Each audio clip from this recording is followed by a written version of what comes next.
di BRICS di sana. Nah, saya yakin kalau negara-negara BRICS ini bisa diajak bekerja sama, diajak berbicara untuk merespon tarif Trump yang tidak hanya berlaku bagi Indonesia, bahkan seluruh dunia.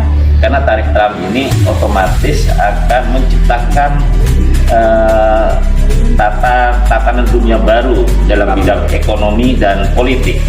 Nah, karena itu perlu direspon secara bijak, baik secara stimulus tadi maupun deregulasi oleh pemerintah. Tarif 32% ini apa bentuk kegagalan Menteri Keuangan dan Menteri Perekonomian? Kalau menurut bentuk kegagalan? Kegagalan dari menurut saya bukan bentuk kegagalan, karena ini kan tidak hanya Indonesia, tapi banyak negara-negara di ASEAN, negara-negara lain juga mengalami hal yang sama. Tapi tarifnya tinggi. Tarifnya bahkan banyak negara lain lebih tinggi dari Indonesia. Bukan kegagalan, upaya sudah dilakukan oleh Indonesia.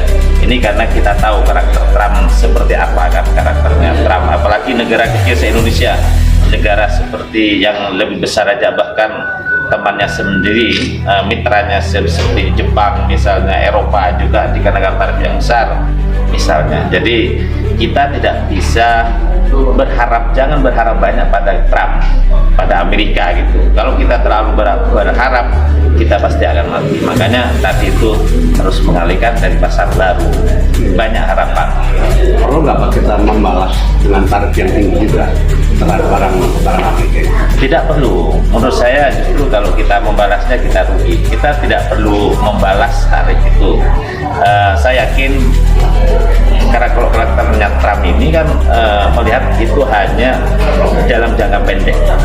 Saya yakin Amerika akan merugi dalam jangka panjang, karena apabila semua negara yang dikenakan tarif itu bersatu dan saling menguntungkan dalam hubungan bilateral dan lain sebagainya, ini otomatis Amerika akan tinggal.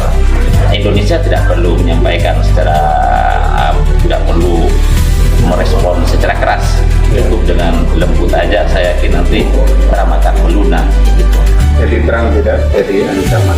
Bukan merupakan ancaman. Menurut saya Trump, Amerika bukan ancaman bagi Indonesia. Asalkan kita konsolidasi di internal, stabilitas politik aman, stabilitas keamanan juga aman, dan saya kira bisa teratasi. Ya. Oke, Pak.